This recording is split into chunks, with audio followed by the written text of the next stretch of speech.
This video was made in partnership with CuriosityStream.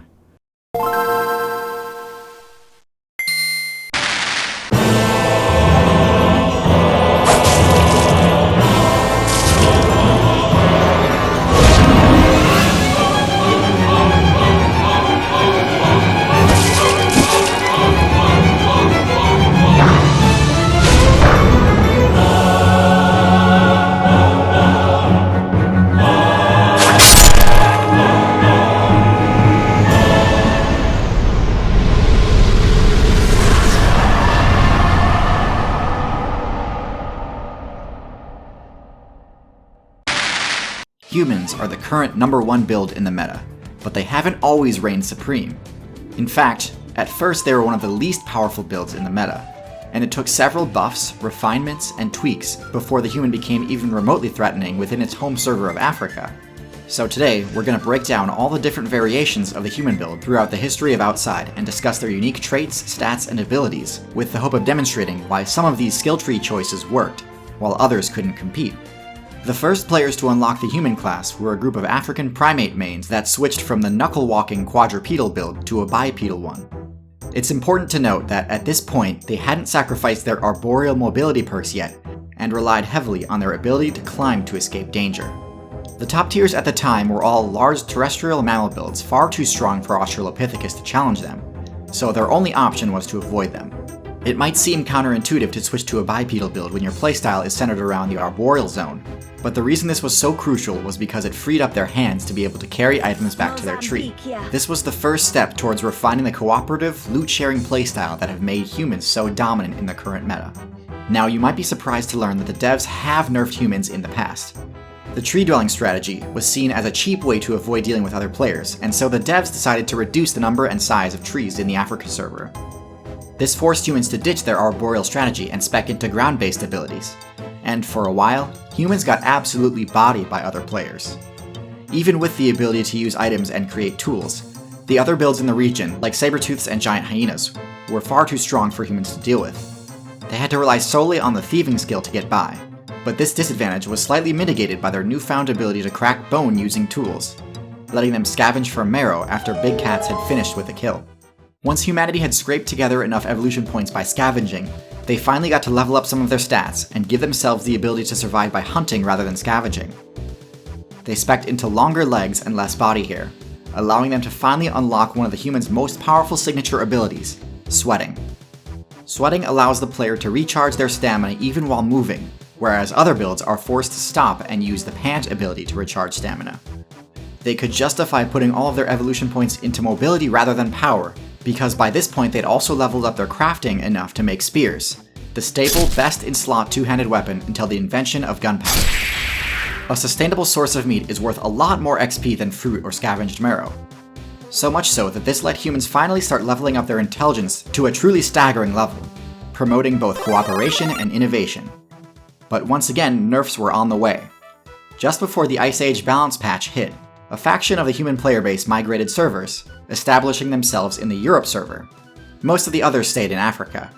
The Ice Age patch hit, and it led to two very different changes in the two servers that the humans were playing on. In Europe, as you probably expect, the overworld temperature dropped and ice damage became a threat. The humans, as well as most of the other top players there, spec'd into bulkier builds that could survive the cold better. In short, the update didn't really affect them too badly. This group became known as the Neanderthal faction. The humans that remained in Africa, now known as the Sapiens faction, faced a much worse update.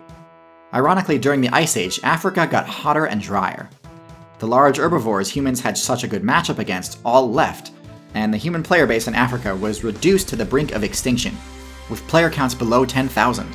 They survived by leveling up their fishing skill, scavenging for shellfish and other low XP sources, as they too made their escape from Africa.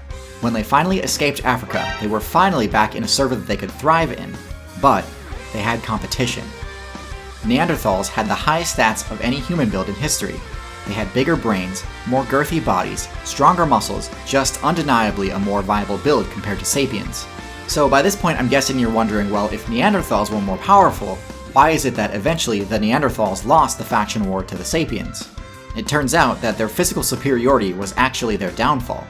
Neanderthals and sapiens had a very different hunting strategy when it comes to taking down large herbivores. Neanderthals had the strength to defeat them with melee combat, and had the defense and HP to be able to take a hit or two even from some of the Ice Age's strongest herbivore builds. They were also fast enough to be able to close the distance between themselves and their targets. This all sounds awesome, but there's one key detail in this plan that you might have noticed. Since Neanderthals were fit enough to take on these herbivores face to face, they didn't have to invent ranged weapons. Sapiens, on the other hand, would get one shot if they tried to take on behemoths like mammoths or woolly rhinos in close combat. Thankfully, even though their brains weren't as big as Neanderthals, it was still more than enough for them to be able to use the aforementioned crafting skill to create the first ranged weapon, the atlatl. Atlatls are a relatively simple yet effective item that allows the user to launch spears over twice as far. This was critical for the survival of sapiens as it allowed them to match the DPS of the Neanderthal, but also stay out of range of a potentially devastating counterattack. Sapiens also tended to have bigger party sizes. Neanderthals were less social and tended to stick to small, tight-knit groups, while sapiens formed much larger communities that could control much larger territories. Eventually, even though Neanderthals were the better fighters, they were the ones failing to find enough XP to survive. And this is where their physical might became a huge detriment. The bigger you are, the more energy you need to survive. And so the Neanderthals' strong, powerful bodies eventually became unsustainable. Most of them were defeated in combat or starved, although a few did end up actually switching factions and joining with the sapiens. But finally, after defeating their most dangerous opponent, humans were free to dominate the game as the new top tiers. They mastered several key advanced techniques such as agriculture, archery, and sailing, allowing them to push the meta far past what other builds ever thought possible. You'd think that they would all work together to rule the game, but unfortunately many of them ended up engaging in PvP with each other. It kinda makes sense given that other players are hardly even a challenge, but nonetheless, infighting is their biggest weakness right now. Anyways, hopefully that gives you a better background on the history of the game's most overpowered build.